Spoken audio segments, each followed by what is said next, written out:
बिस्मिल्लाहिर्रहमानिर्रहीम। मैं हूं हबीबुल्लाह सारिम और सारिम टीवी में आप लोगों को खुशामदीद। एक दिन बादशाह अकबर तानसेन के साथ दरबार में बैठा हुआ था। आप जानते हैं कि तानसेन दरबारी गवैया था या उस जैसा गायक पूरे हिंदुस्तान में या बर्रे सगीर में नहीं था।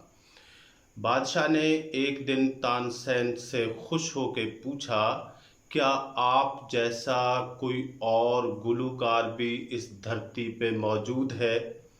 तानसेन चुप रहा और उसके बाद उसने बादशाह सलामत को मुखातब किया और कहा, बादशाह सलामत, मेरा उस्ताद एक ऐसी शख्सियत है जिसके जोड़ का इंसान या गायक पूरी धरती पे नहीं है।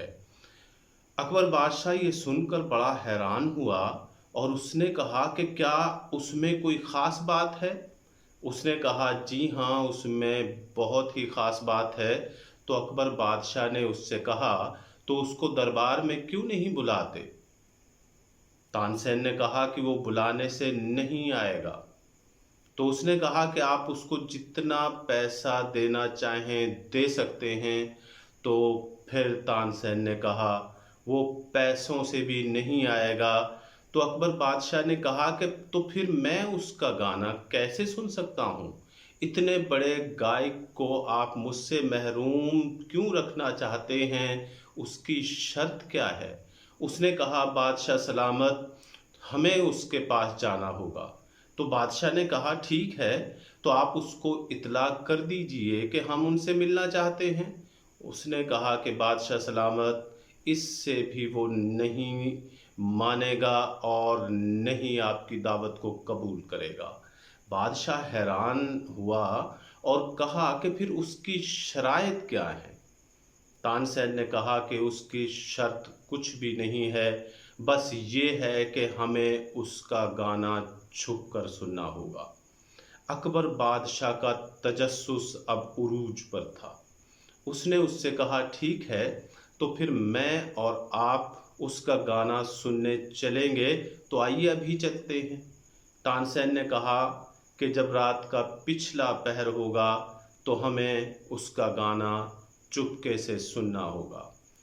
तानसेन और अकबर बादशाह उसका गाना सुनने के लिए रात के पिछले पहर रवाना हो जाते हैं और चांदनी रात है और वो आहिस्ता आहिस्ता गंगा या जमुना के किनारे पहुंचते हैं।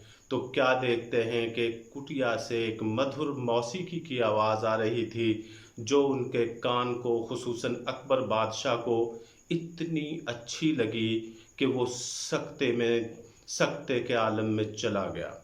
वो आहिस्ता आहिस्ता बढ़ता गया और वो उसके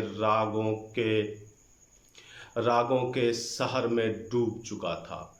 वो उसका गाना सुनता रहा और चुपके से वापस अपने दरबार में आ गया। उसने कहा कि इसकी गायकी में आखिर ऐसा क्या जादू है जिसने मुझको जकड़ लिया?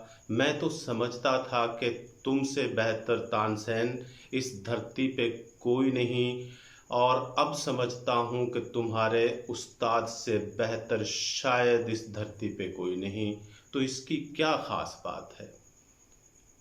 तानसेन ने सच्चाई से काम लिया और कहा, बादशाह सलामत, मैं पैसों के लिए गाता हूँ, मुझे रोज़ी रोटी के लिए गाना पड़ता है, जबकि मेरा उस्ताद उस वक्त गाता है जब उसका मौसीकी का जाम बिल्कुल छलकने लगता है, जैसे कोई फल टूट के गिर जाता है, जैसे कोई बादल जब पानी से भर जाता है तो वो बरसने लगता है।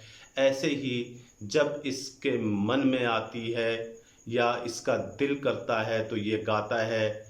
ये किसी लालच के नतीजे में नहीं गाता और मौसीकी को इंजॉय करता है। जब आप किसी गर्ज की वजह से कोई काम करते हैं तो उसका आप कभी भी वो फ़ायदा नहीं उठा सकते जो उसका बुनियादी हक होता है। हम जब देखते हैं कि जिनके लालच कहीं जुड़े होते हैं, जिनकी गर्ज कहीं जुड़ी होती है, उनकी ज़ुबानों में वो सच्चाई नहीं रहती, उनकी ज़ुबानें उनके हाथ में आ जाती हैं, और जहाँ कहीं कोई मनमौजी मिलता है, मस्त मिलता है, जो किसी लालच से बेनियाज, जो किसी गर्ज से बेनियाज जब किसी काम को करता है और बजाते खुद अपने काम को महज इंजॉय करता है, उस वक़्त तख्लीकी चीज़ें जन्म लेती हैं।